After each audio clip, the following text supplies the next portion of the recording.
myths. It's one of our favorite topics because there's so many out there, and I believe we are in the golden age of misinformation right now. So I think we have Derek the Chocolate Botanist there. There we go. And we have Urban Gardening with Gray coming on up. What's going on, Derek? How you doing, brother? You know what? I woke up this morning and I was a little bit ashy, but I'm here for it. What's up, Greg? What's up, man? What's up? I'm gonna let you guys know a little secret. My skin gets super ashy. Like it gets like crazy. Like you ever see like Dave Chappelle and they have that guy Ashy Larry? Ashy Larry, yeah. His name was it Ashy Larry? I went to one of the Dave Chappelle stand up, and he was one of the opening acts. And he said, someone asked him, "How do you like get yourself so ashy?" He says, "Just take a shower, wait 10 minutes." And literally. So I'm here in Mexico right now, and the water is really hard. And yesterday I was here, and I was here all alone, and I looked down at my feet, and it was the ashes I've ever seen in my life. It looked like you was dancing in flour, didn't it? I looked like I was wearing some white leggings. It was insane. You look like you had on socks. I'll tell you what. I'll tell you a quick funny story. One time, I play a lot of ball at the Y. I used to play a lot of ball at the Y, right? And one of my buddies, who's one of my friends now, he was like, he couldn't understand because he was like thinking, man, there's this dude killing guys out here with prosthetic legs.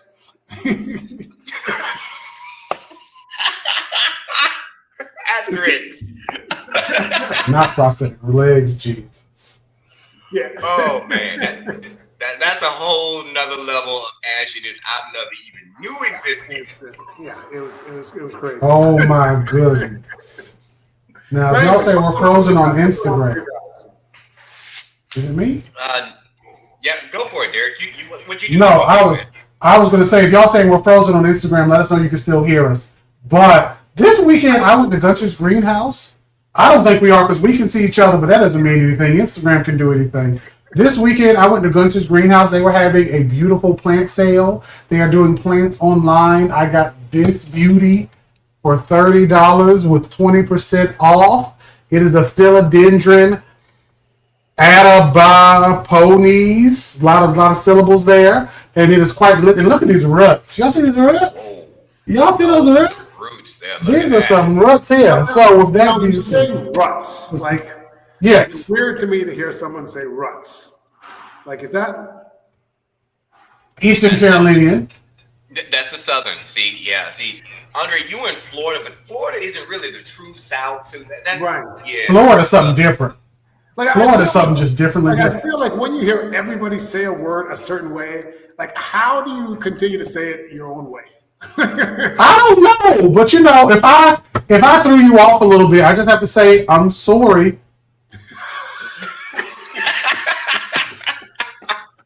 Sorry.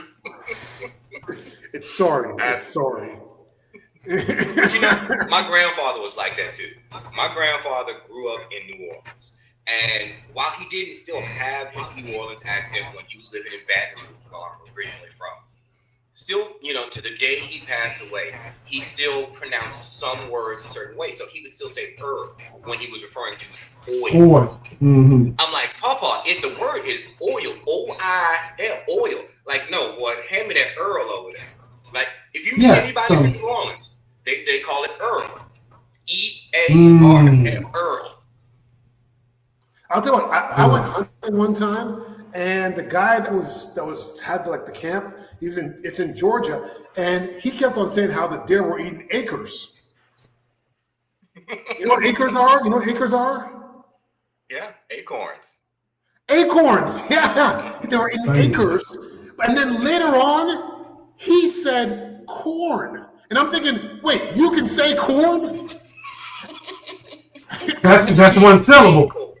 That's one syllable. That's why he can do it. See, corn's not acorns. You gotta quickly get it out. You only got so many seconds to talk on this earth.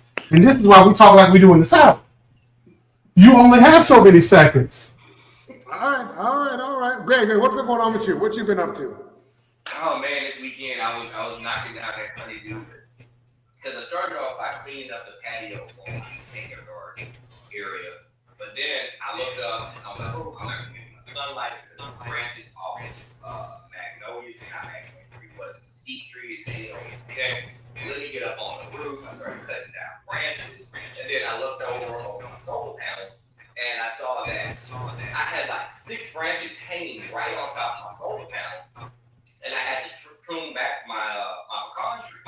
And it sucks because those were some really thick, healthy branches with some good sized pecans on them. And I noticed something, I know we're not talking about planting yet, but on one side of this pecan tree, I don't really get really big pecans because I have an oak that is like shadowing the pecan. But on the other side, where I had to do my pruning, that's where I got my biggest pecans. And I'm so sad to see those. They weren't mature yet, but I had to cut that branch back. So yeah, I was doing all of the manual labor this week. I know that hurts. That hurts when you got to cut those good branches off. Could have maybe air layered them if you had more time. I don't know. That's been a really big air layer. Big air layer. Okay. Probably not then. Probably not then. Cool. Well, I'm in Mexico right now, and I have been. I went fishing yesterday. Actually, caught a bunch of snapper and did a TikTok or an Instagram video in Spanish about the fishing trip. So if you get a chance, check it out. It was a lot of fun. But I will be heading back home on Wednesday, and then I'll be on a boat down in the Keys on a fishing trip down there. So a busy week for me. Andre, when I grow up, I want to be just like you when I grow up, just be going on all these fishing trips with my buddies, hanging out, fishing. I'm going to be like Andre when I grow up. Hey, you guys are just ignoring the last 2 weeks that I've been working like a dog, But guys, tonight we wanted to talk more about gardening myths because to me, I feel like people are always sending me these videos and they're like, is this real? Is this true? Someone just sent me the honey video. Have you guys, and it's not really a gardening thing, but have you guys seen the honey videos where people say that the honey's got memory? You guys ever seen that? What?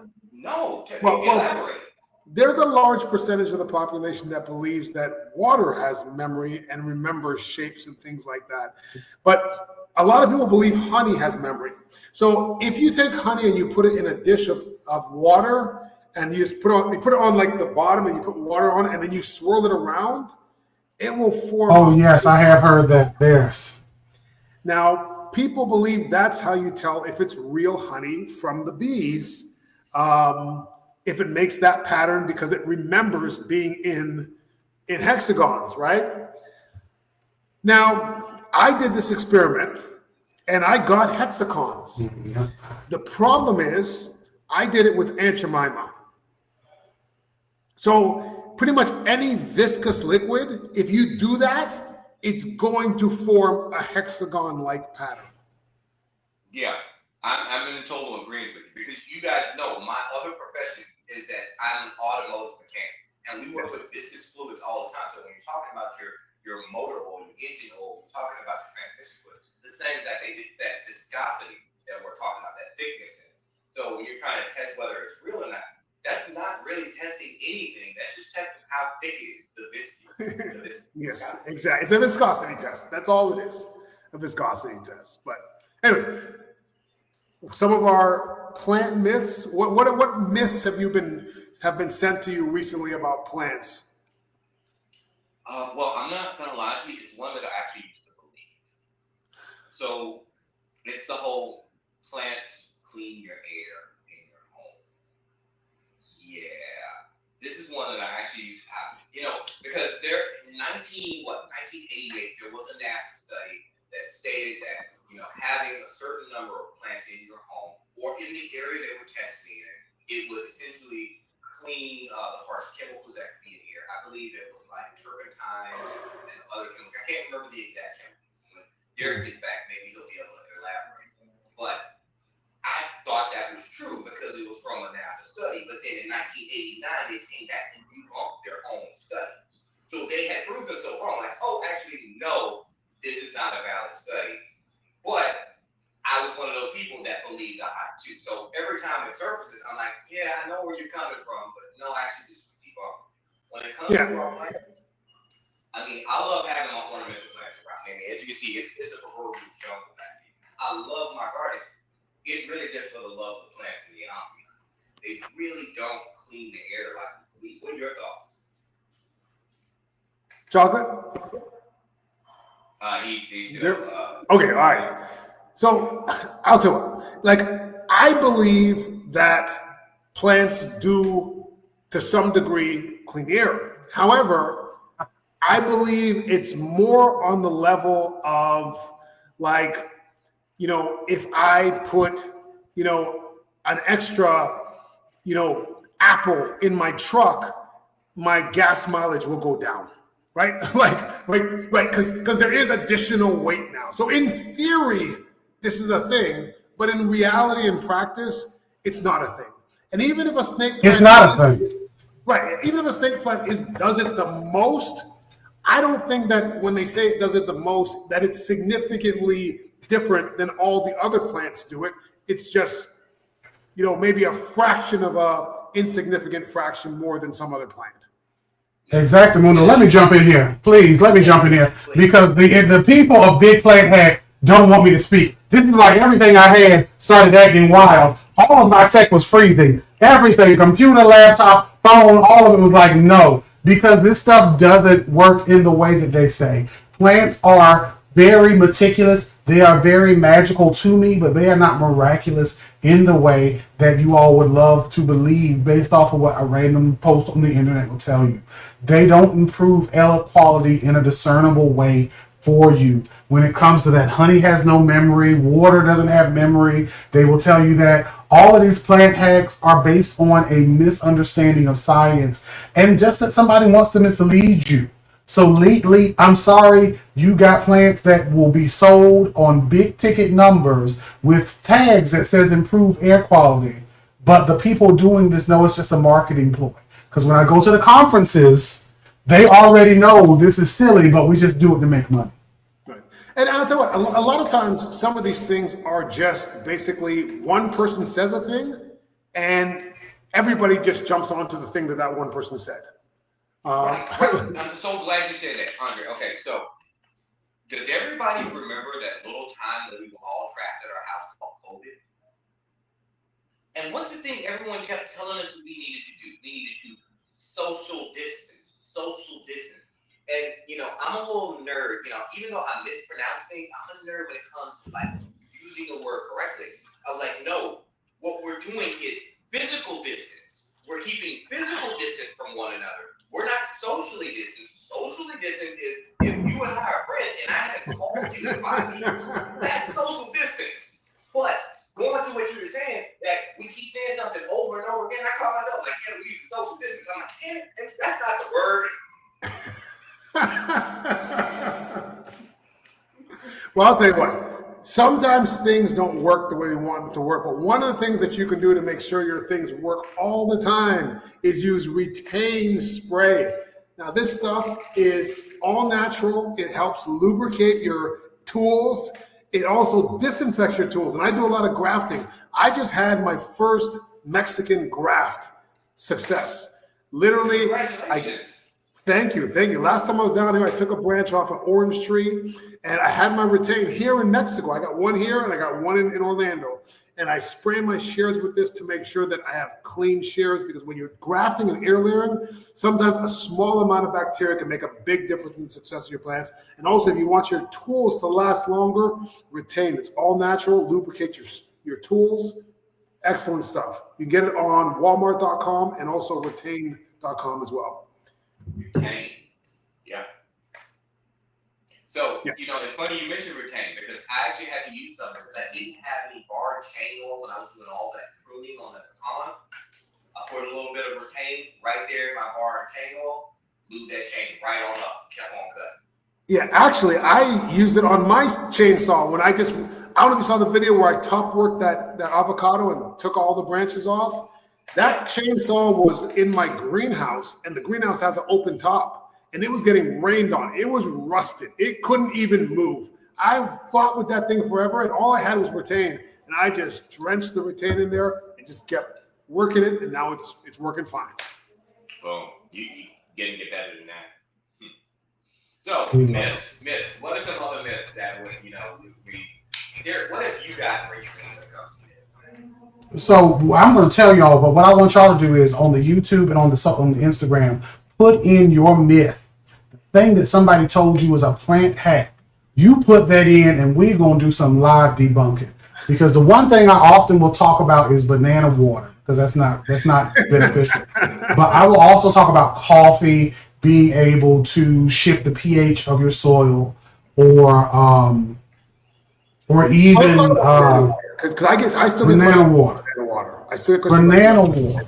I was guilty of that. All of us have been guilty of one thing or another. I went and got every coffee ground packet I could when I was like coffee grounds for my plants, and I did it. Went through, and it was nothing beneficial except for the front of my church smelled like coffee. It was great for leading the saints in. They think there's coffee in there, you just hit them over the head with a Bible. But when it came time to actually herb the plants, it was like, what is it really going on? Banana water, the general premise is you soak these banana peels, these cucumber peels, these whatever peels in water for X amount of time, and you're going to give your plants all these nutrients, right? But it's not really beneficial because it's not actually broken down in a place that your plants can use. Your plants take up nutrients by being broken down through their base ionic components, right? And if it's not decomposed through fire or through being eaten and pooped out or some type of combustion, right? Something of that nature, it's frankly just basically useless. Yeah. It's just not available. You feel like it's what? I feel like it's harmful too, because if you're fermenting banana peels in water without aeration, and I think the myth really comes from that making of compost tea, right? Compost, when we make compost tea, sorry, I saw one of the comments about compost. So when we're making compost tea, we aerate that mixture. And with banana water, every time I've ever seen it, except once, I think it was one of your videos here, where a guy took some banana peels and he put them in the water, and then he started aerating it like he was making a compost tea. When you're adding that air to it, this allows you to eat those microorganisms, and then actually you're making something that's an extract that can be beneficial for your plants, or to your roots. But when you eliminate that air and create an anaerobic situation, all you're breeding is harmful bacteria.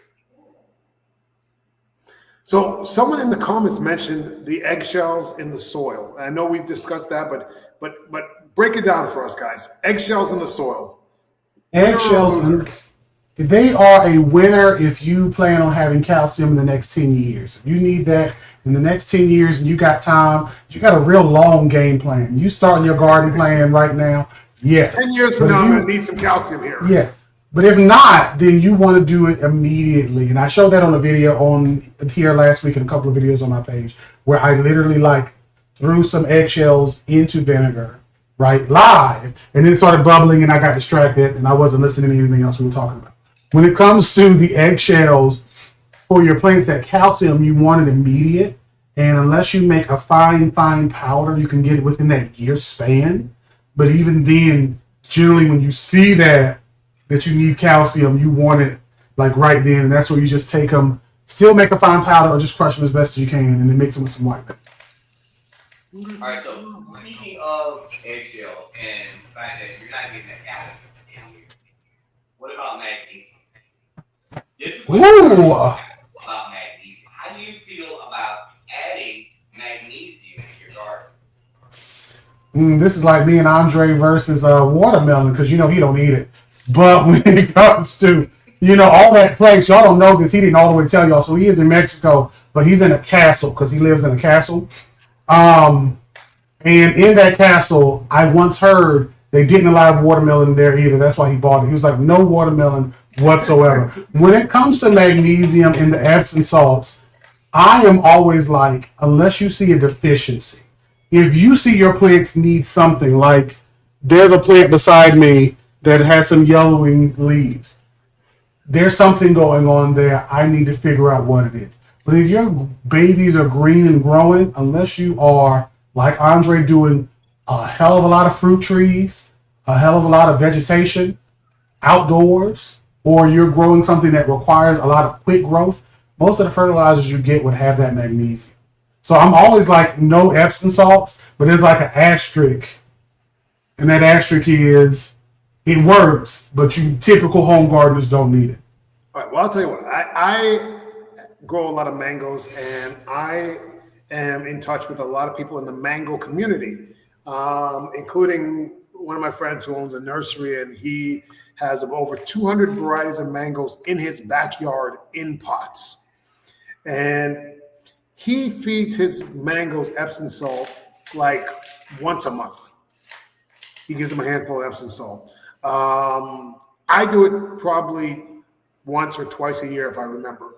I have another friend who is my mango guru. He's the one who really taught me how to hone in on my air layering and my grafting skills, and he's been growing mangoes for a long time. The only thing he feeds his mangoes are Epsom salt. Go ahead. Continue. Go ahead. No, I said in the mango community, Epsom salt's a thing. But you just made me think about something, okay? Because honestly, I was mentioning it to Derek just to give you a hard time, but as you started talking, I started thinking about something. Do you know your soil pH there, Florida, off the top of your head? It's basic to some degree.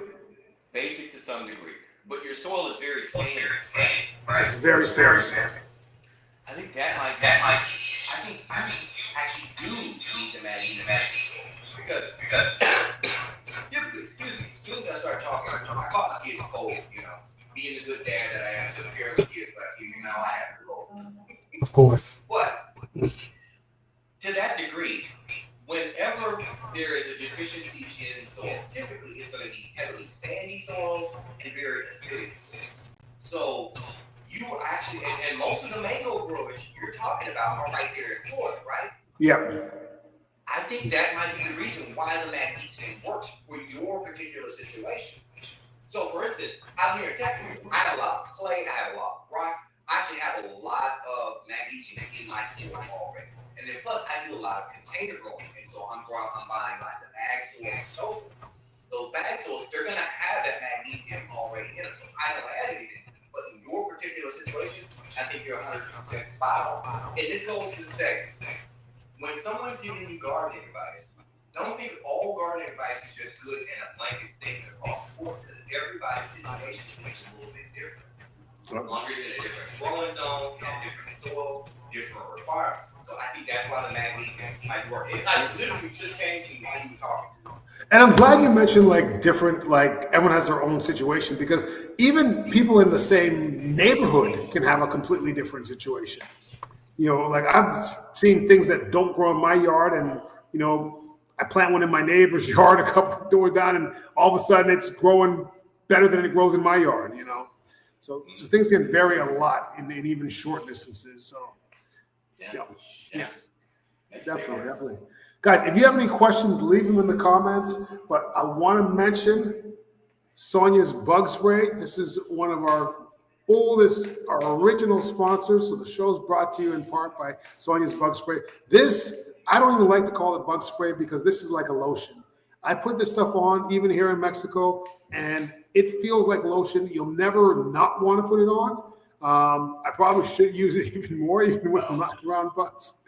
But this stuff is amazing. It keeps the bugs away, and it's all natural, and it feels like lotion. It does not feel like bug spray, and you will actually smell good when you have this stuff on. Get on soniasbugspray.com.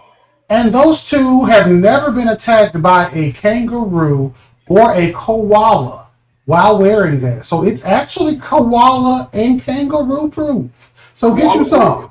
No wallabies either. Good day. If you have questions, leave them in the comments. We will get to all your questions today. Let's see. Soil health is very localized, like recycling, definitely. Yes. That's a good thing. That's See. my buddy there. That's my buddy there. How many times should you give your tomatoes Epsom salt? What do you guys think about tomatoes and Epsom salt? I feel like tomatoes use a lot of magnesium, don't they? I feel like it's because they have an antagonistic relationship. Gray, if you take this one, I'm gonna look up something real quick.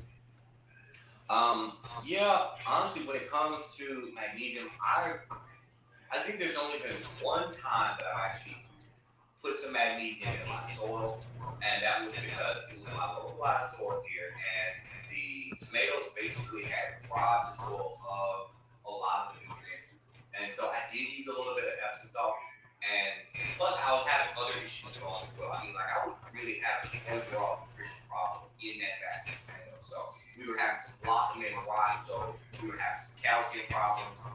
We were having some yellowing of the leaves, so we were having nitrogen problems. So I basically just started kind of dosing it with just about every little thing to try to bring them back. And I actually ended up losing that crop completely just because it was so devoid of nutrients. And that's why testing your soil, folks, testing your soil is one of the best ways you can actually approach any kind of symptoms that you have in your life. Because if you don't know how deficient your soil is in magnesium, if you don't know how deficient it is in a phosphorus and so forth, you're just basically throwing a band-aid on the bullet wound. It's like, hopefully this will fix it, and I'm just bounce as much stuff as I possibly can. So that's what I ended up doing, and I realized all these problems were circulating from the fact that, I mean, essentially just had robbed soil, and that's because I didn't rotate crops from season to season. Okay.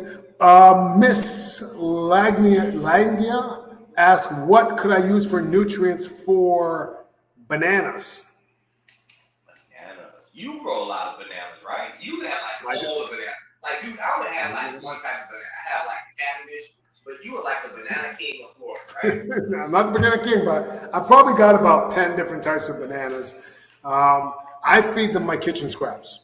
Pretty much everything that is fruits or vegetable scraps, they just go right to the base of the bananas, compost in place. Yeah, that's what I've been doing for years. And the soil around my bananas is probably the richest soil in my entire yard. Nice. Yeah. Have you ever added any phosphorus to your soil by any chance? Because I mean, No. phosphorus helps with roots and fruiting, but no. I've never added any fertilizer to my bananas at all.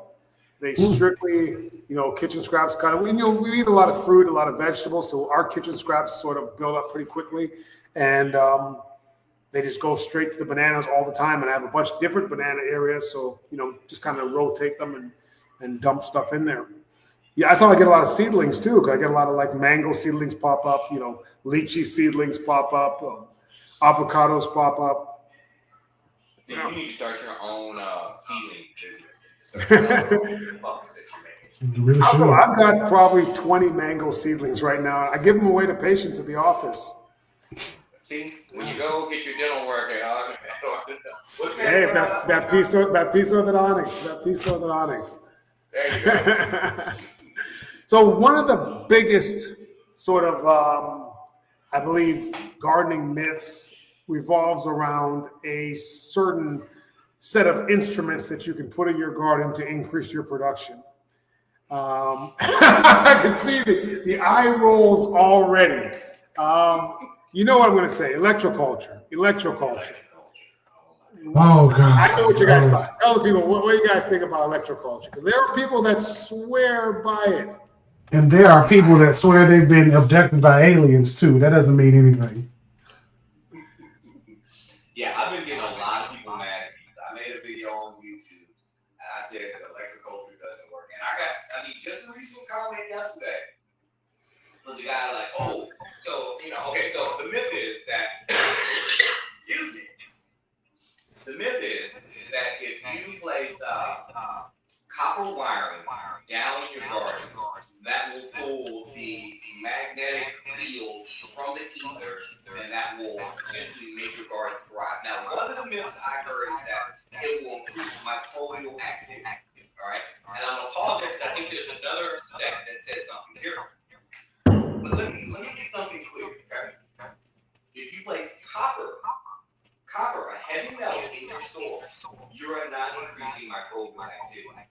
guess what? In any science lab, copper is used as an antimicrobial substance. It's used to destroy microbes, not to make them thrive.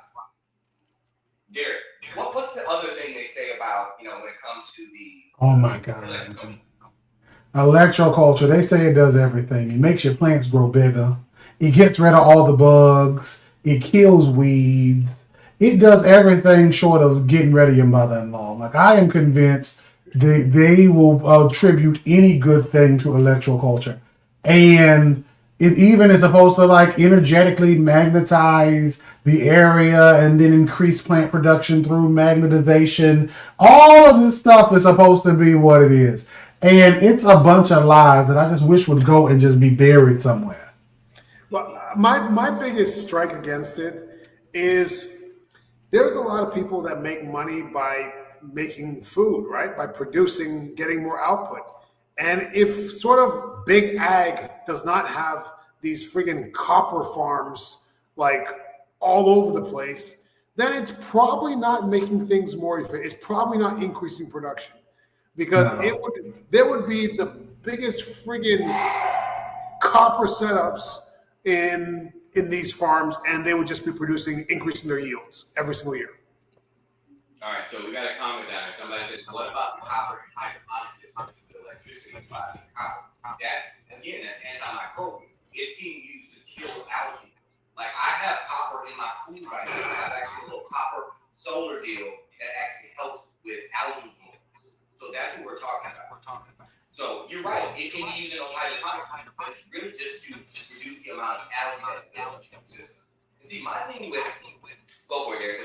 What you got, I just did a quick Google because I've worked with some hydroponics, but I have never seen it in the systems like this. And while there may be like copper fittings or piping, them running an electrical current through the water already threw me off for a what the witchcraft. It already threw me off because if you are electrifying a nutrient solution, then your nutrients could fall out of balance, which could then kill your plants. So if you are electrifying a hydroponic solution, this sounds like a Murder, She Wrote plot. And none of us are Jessica Fletcher.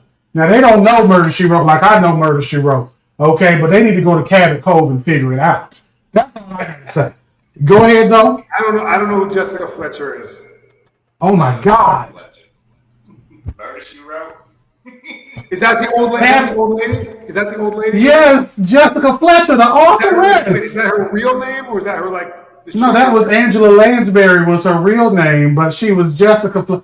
One day when I meet you in person, we're gonna do a lot of things, including an Unlimited 2, watching Murder, She Wrote. We're gonna go ahead and watch it. I'm not watching Murder, She Wrote. It's okay, I got you. I'll make it happen. Keep going. And it's funny because the guy who had commented on that video, he was like, "So you're using a phone, right? You know how your phone works. So I mean, it's the same." Like, no, it's not the same thing. No. Yes, because my phone grabs a radio signal and I can talk to people. That's not how the electricity is. Plants are not conductive. It doesn't work. They're not. And then plus the science. Now, both of you guys in your other careers are heavily rooted in science. What's the one thing about science when you do an experiment? What's the thing that we always want to be able to redo? We want to get that same result over and over again. You want that reciprocity, reproducibility. You want to have control. And duplicate the findings, right? Duplicate the findings. Right. So, it should be demonstratable. Like when you do a real experiment, someone else should be able to come behind you, use your methods, and recreate the same experiment and have the same results. That would be sound, peer-reviewed. See, one of these electroculture witches is coming after him. That's why he's coughing. Did you follow up with Perry Mason and Columbo? You know who they are? Okay, there we go. Columbo was one of my favorite shows. I'll tell you what, that's my favorite cop show ever. Is Columbo. Now, I would rather follow up with In the Heat of the Night, to be honest, but that's just me. That's because you're younger. I know, but I just love that show. They had Archie Bunker up there, and I was like, he's Archie Bunker, and he's a cop now. Anyway, I could never we're get not over talking him about. being Archie Bunker. I could never get over him being Archie Bunker. Yeah, it was. I feel like rough. he's always going to be Archie Bunker. Did you know that the Jeffersons was a spinoff of Archie Bunker? Yeah. Yeah. Yeah, I thought that was so crazy. What? No, Louise you know what's was crazy? the name. Sanford and Son, when that show started, Red Fox was in his 50s. Mm. Yeah, Like when the show ended, he was probably barely 60. Oh my goodness. Yeah, I never realized. I love me some Sanford and Son. Grady. Yeah, Yeah. like these guys were young. They just looked old as hell, but they were young. Well, back in the day, everybody looked old. They just dressed older back then. It's from pretty much the 80s. They just looked old. Oh yeah, We got Delicious Garden Anita. and Monk. That was a good Asia- show too. I used to watch Monk. I That was a love good show. Monk. I love that. Streets of San Francisco was the best cop show. I've never even heard of that. Yeah, they can't be if I ain't heard of it. No, the best fake cop show ever was Psych. I love Psych was good too. Now, I didn't Psych enjoy was that. good. That was a good show. That's a really funny show. That's a funny show. That's a Oh funny yes. show. Gus Magic Head, come on. Gus. All right, hold on. We got a question here. Andre, in Puerto Rico, we have mango trees loaded with fruit. When you do a video on mango trees, it seems that you only have a few on the tree. Why is that? Well, that's probably because the trees are young, right? So mango trees don't start off with 100 mangoes on them. They start off with 1 or 2 mangoes, and then every year they get more. In a place like Puerto Rico, you probably have a lot of mature mango trees. Like if I go down to the Caribbean or I go to South Florida where trees have been there for 10, 20, 30 years, those trees are loaded with mangoes. My Valencia Pride mango tree is one of my older trees, and that tree's probably 9 years old. And it probably had maybe 200 mangoes on it this year. So, yeah, it depends on the age of the tree a lot, and also the variety. A lot of the varieties, they're some of the newer, more high-end mangoes. They are very picky producers, especially when they're young. Yeah. And also, my garden doesn't have a lot of. Yeah, and also my garden doesn't get a lot of direct sunlight. I have a lot of oak trees, so a lot of the trees don't produce as good as they would if they were in full sun. Yeah. Now, There's another question up here. The person wanted to know they had a Monstera for 9 months in a 12-inch planter and indirect light. It's pretty happy, but they had 2 big leaves die and they avoid plucking.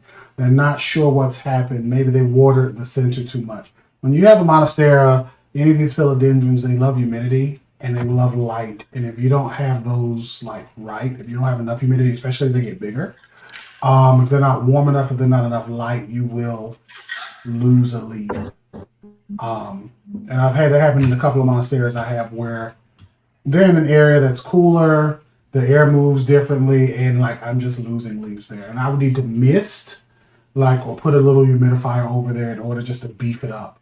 But I don't because I'm lazy. now, do you feel like that's more when they're an indoor plant? Because I see a lot of times outdoors, they seem to do well in the understory outside.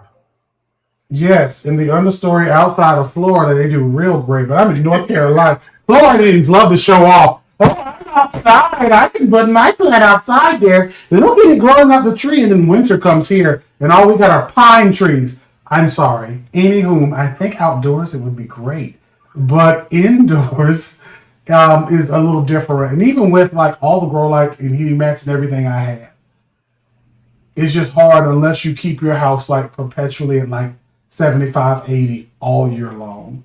And I don't do that. On Instagram. You think we might be paused? Yeah, you guys are. I don't know. People are still commenting. Can you guys hear us on Instagram? Because I'm seeing Can you hear? for both of you guys. You guys are frozen on my screen. Something must be happening with the live feature then, because that's probably why it was acting strange for me earlier. Okay. They must be updating something. Justin asks, Andre, what in your opinion is the best, rarest mango variety? Same question for pineapple. Wow. Well, I don't have a whole lot of pineapples, but the Sugarloaf pineapple is kind of like the I guess, one of the holy grail pineapples that people want to grow. Also the pink pineapple, which is patented and GMO. For mangoes, for me, there is I can't remember the name. It's a something queen is the one that I want to get. It's very rare, and apparently when they're green, they taste like a really good apple. Yeah, so a lot of people eat them green. It's something queen, something queen, and I think it might be from Australia, but it's something queen, and it's supposed to be an amazing mango. For me, Maha Chinook is my favorite mango. Bombay, ice cream, those are probably my top threes. Oh, also Mark Anthony. Mark Anthony is also up there. But Mark Anthony's kind of a private mango. See, I'm in Zone 8B. I'm up in North Texas, Dallas.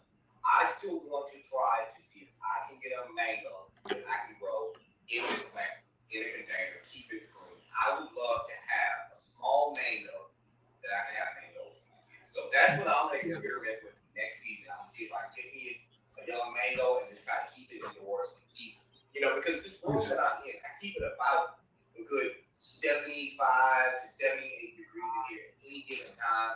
Right. So that's what I'm doing. Yo, grow pickering. I have a pickering mango tree, and it's like 4 feet tall, and it produces like 10, 12 mangoes a year for the last 5 years. And it's like 4 feet tall right now. Pickering. Making a note right now. Pickering. That's your best like sort of box or pot mango that actually does produce really well. Now, someone asked the question: what fertilizer can you use to increase the fruit on your Monstera? I don't think it's about fertilizer. I think it's about time. I'm sorry to jump in. Something's happening on my end. There is, I don't think it's about fertilizer per se, because like you can give them decent fertilizer, but it's just about time and opportunity. Like the plant has to be set up in the right environment in order to fruit and flower. And from what I've seen, especially with a lot of aeroids, fruiting and flowering can be a rare sight. Like you have to have an older plant, an established plant in, again, environment that is similar to its home, which is hot and humid. Okay. Yeah. See, and I have, because I got that question before too, because I grow a lot of monsteras, and if someone asked me, has yours ever fruited? And I was like, no, and it probably won't. Reason being, it's not so much just my climate, it's also because I'm constantly propagating my monstera. So I'm constantly putting in new drama. I'm always propagating. So since I'm always it's not really the idea. Golden Queen. That's it. The Golden Queen. Miss Lagia. I don't know what that. Miss Lagia has. I think she says she has one in Trinidad. The Golden Queen. That's the one. That is the one mango tree that I would get now. I have over 20 something varieties, but if I had to add one more, it'd be the Golden Queen. Maybe an orange sherbet as well, but I definitely probably would be the Golden Queen. Thank you very much. Let's see. Yes. When you want all of those mangoes, don't you have to have white soil? Yes, you do. That's tremendously important. So you need to create the right soil conditions and allow them to be able to Thrive. Now, something I want you guys to know is Thrive Roots is an already listed 100% organic and soil amendment. A lot of people keep asking us like, hey, this is a fertilizer. No, not a fertilizer at all. This is a way that you can help your plant thrive unintended by amending their soil. So amendments and soil fertilizers amendments are all about making those fertilizers available.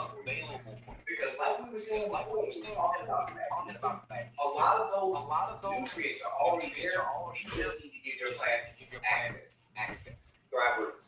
I'll tell you what, I even brought my Thrive down here to Mexico. I don't have it on me right now. I have it outside. But I brought it down here because I had some plants that were struggling in the soil down here. And I thought, you know what? Let's give them some Thrive. So we're going to see how it goes. But I've got Thrive here, and I have Thrive in Orlando as well. Let me know how it goes. Yeah. Let me see. What is the best plant for a bathroom with no sunlight? One made of plastic. Next. One made of plastic. All right. Right. Now you can't just have the lights that are on in there, like the keep your lights on all day kind of thing. You can't do that. If you do keep your lights on all day, you can do a lot of different things. But most people would leave and cut that light off in the bathroom. So like, even when you're like, oh, I get in the bathroom, I'm in the bathroom all the time. But it's like you may be in a bathroom totally 2 or 3 hours of a day, unless you got a lot of people in your house. So, Okay. What size? Huh? Go ahead. Sorry. No, I was piggybacking off Derek. I was saying the same thing. I remember I had this question back on Facebook, and people in the comments, just points out, New York basement apartment, didn't have like machine one closed, and she had no window. And I was the only nice guy. You know, just be nice guy. What you want to do? You want to get you bro? Like, right? Something like that. Yeah. Hey, listen, when I first started gardening, I had no idea that too. I thought that I could grow a fruit tree in a room with no windows. Like I was like, oh, why can't I just grow it? There's light in the room. There's light, but you need grow lights, or I think some plants can survive on regular lights, like plants that are low light plants. If the light's on enough in there, Yeah, there's several plants that can survive in low light situations. I mean, Pothos is a perfect example of that. Pothos is a thug. I don't care what anybody says. I mean, you can use that plant, get the water, leave it in the dark, for an extended period of time. But it does need sunlight. But Pothos will be able to survive in those type of conditions. There's very low light. All right. Someone asks, how often should I change the pots for their Monstera? I have changed it every 4 months. At least it jumped from 8 to 12 inches. So how often should they be changing those pots? Every 4 months? That sounds like that sounds like a lot. Yeah. I mean, granted, unless you just got the best conditions for these plants to grow, that fast. I pot up more. I change out my pots maybe once a year, just depending on how much root growth I have. Because yes, Monstera deliciosus, they grow pretty vigorous, but once a year is max out with them. I mean, 2 every 4 months, it's kind of crazy. Okay. But hey, if they're still growing, now let me ask you this. Okay, you said you change them every 4 months. Are they filling up the entire container? Like, are they circling the bottom of the pot? Are they getting the root bound? That's the question. If you're just changing out the aesthetic, that's different. That's a different story. Hey, I'm not mad at it. So someone said rhubarb is good for growing in a dark room.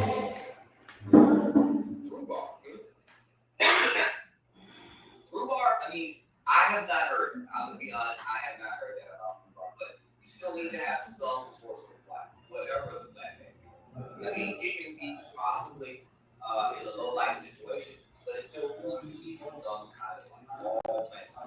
They join. I can't join. I've never heard that about rhubarb. I do not grow rhubarb. The only place I've ever seen rhubarb was when I grew up in Canada, and we used to have rhubarb in Canada. I've never seen rhubarb in Florida. Like this is I'm not sure if it's a warm weather plant like it can survive in warm weather like this. I've seen it on television in like Alaska and the colder region. So that would make sense with the whole low light situation, but no light, I don't know about that. You still need something. Yeah. Chocolate buttons is having trouble. Say it on Oh, hold on. Let me see if I can get him back up here. Yeah, I'm not. Oh, there he is. Let me invite him back up here again. There we go. We're back. Now we're back just in time because I want to talk to you guys about. Now this is my thing here. This is my sweet and spicy pepper sauce. You can get it on andrethefarmer.com. You can also get it on Amazon. It comes in a hot and a not so hot. It's absolutely delicious. You can put on everything. It turns good food great. It's made with 7 different fruits and vegetables and 8 different fruits and vegetables. And this one, 7 in this one. And it's absolutely delicious. I guarantee you're going to love it. Andre the Farmer Sweet and Spicy Pepper Sauce. Get yours today. Exactly. Anyone's wondering why I'm not holding up a bottle because I use it all night. Let's see. Okay, they're changing their pot, and they said there's like 3 inches of space in the pot.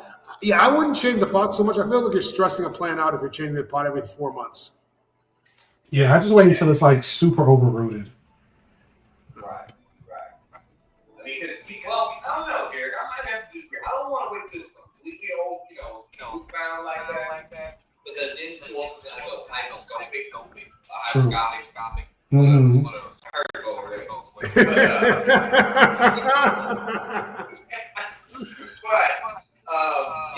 every 4 months, that's like Andre said. I think you're putting that. Every time we're doing that, you gotta realize you live in Oregon. You're putting in a trauma. So I try to reduce that trauma as much as possible. I'm always repotting, once a year if necessary. But I check those roots to make sure it's necessary. Now, someone else asked, what size pot for a Myers lemon? A Myers lemon? Like, I think it depends on if you're trying to grow it from seed or it's a tree that you bought. If you're growing it from seed, then you would start with a pretty small pot. You use a seedling. You don't want to, like, you guys could probably speak on this, but you don't want to over pot a plant, right? No. You don't want to have a tiny little plant in a 20-gallon pot because you're going to have problems with moisture. Oh, it is? You're absolutely right. This is the Myers limit that came actually off of my Myers limit. Now, granted, I had a whole conversation about the wrong. This is the Myers limit that came from seed. Will it fruit? Not sure. Will it fruit in 5 to 10 years? Not sure. Honestly, it can take a very long time to farm from seed. This goes into like planting and everything. It may not even fruit, but I just wanted to see if I could do it. And I did. Now, this has been for 8 months. So if you're talking about going from seed, yeah, you don't really need a big container to what Andre was saying. Because when you have too much water, you're going to risk the chance of either overwatering or underwatering. But now, if it was a full-grown monster, what you think about it? I just want to say hi to my mom. My mom is on here right now. Idris Bap is my mom. Shout out to mom. That's awesome. Now, Giovanni talked about the rhubarb. He said that there's a method of growing rhubarb in the dark. They farm rhubarb in the dark, and it's called forced rhubarb, where they grow it in the dark. Like, I can't believe they grow it totally in the dark. I know with rhubarb, you want like the stems, I think, right? Kind of almost like celery. You want those kind of. They put it in like a dark pot, like you covered with a pot. I know what he's talking about. This must have been when I was having issues because I didn't hear this before. I know what he's talking about because I've seen this online. So they grow it, and then in order to get those stems to cause an elongation to happen, you grow it, like cover it in a pot. And then once you cover it in a pot, it stretches, right? Because it's trying to reach out for the light that's not going to be there. And then you take it off, and now you got this tall rhubarby thing. Right, but you are growing it in light initially to get it to grow. Yes. Right? Once it gets to a certain stage, you cover it up, and then once it stretches to whatever length you do, now you kind of have it back out. So that's kind of like the binding of the celery when you wrap the celery to get the celery stalks to blanch and get thick. That makes sense. Thank you for clarifying that. That makes sense. That's good. And now Sonia asked, why do I keep the Myers lemon from seed under the desk? Well, because this cabinet that I'm filming on, this is actually my grow cabinet. It actually has grow lights in it, so I have a lot of my seed storage. I have a lot of my plant that I need TLC on. This is actually an entire cabinet. It's fancy. Let me start another project. So guys, with fall coming, I have 30 what?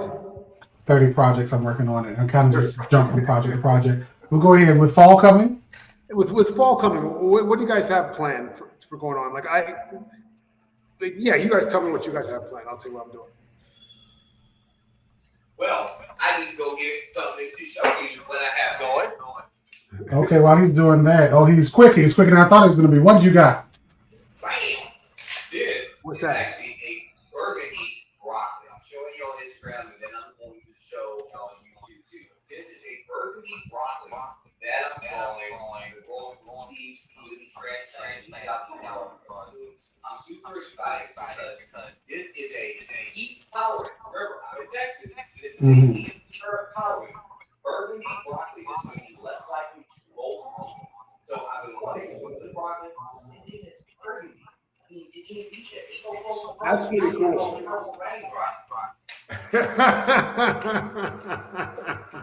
That's pretty cool. That's pretty cool.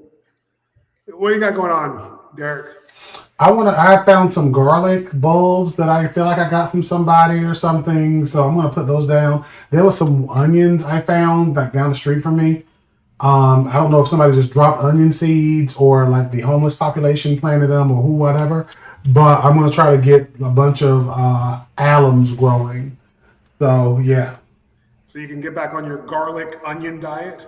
Yeah, it's gonna be smelling delicious. So someone said broccoli have seeds. Yes, of course they have seeds. Well, you know, most people they Eating the flowers. yeah, you're eating the flower heads, those flower buds, I should say. So like most people just don't know like that. Like the wild mustard, collards, all these things are the same plant grown for different reasonings, and they do have seeds. Like it's not a fruit, right? Like a tomato, but it is delicious with some butter and some salt and some bacon. And pretty much every plant will go to seed if you leave it long enough, right? Like You sure will. yeah, like your carrots, everything goes to seed eventually. Yeah. Can I use Epsom salt at the root of my mango trees? Well, I'll tell you, when I do Epsom salt, one of the things I find people do a lot is they put their fertilizer right around the trunk of the tree. Those roots are not really the roots that absorb a lot of nutrients. So I try to put it around the drip line. So where the outside of the tree branches are, that line is really where the roots that are absorbing nutrients are going to be. So I try to put it around the drip line of the tree and not around the trunk of the tree.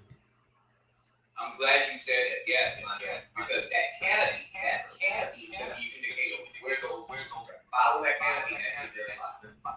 Yeah, definitely. So guys, we only got like 2 minutes left. Any parting words? What do you want to tell the people? What's up?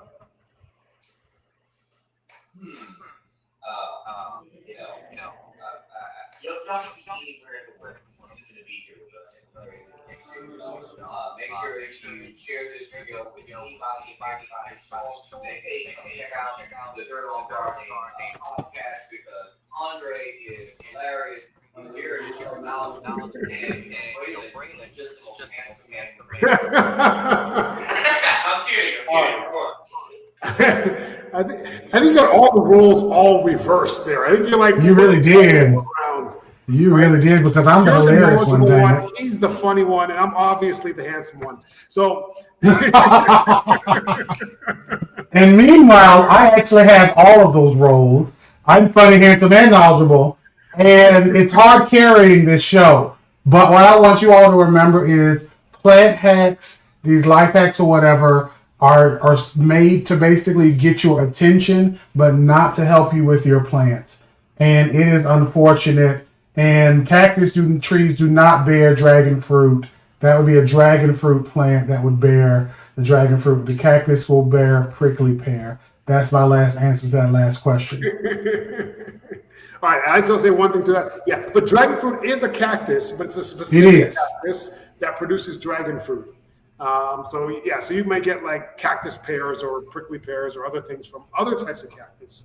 But a lot of cactus do flower and fruit as well. But anyways, guys, that's the show for this week. Thank you guys for joining us. We appreciate you. Make sure you like, share, and subscribe. And we'll be back next week. That was episode 20, guys. That was episode 20, our 20th episode. So episode 21 next weekend. All right, guys. Peace out.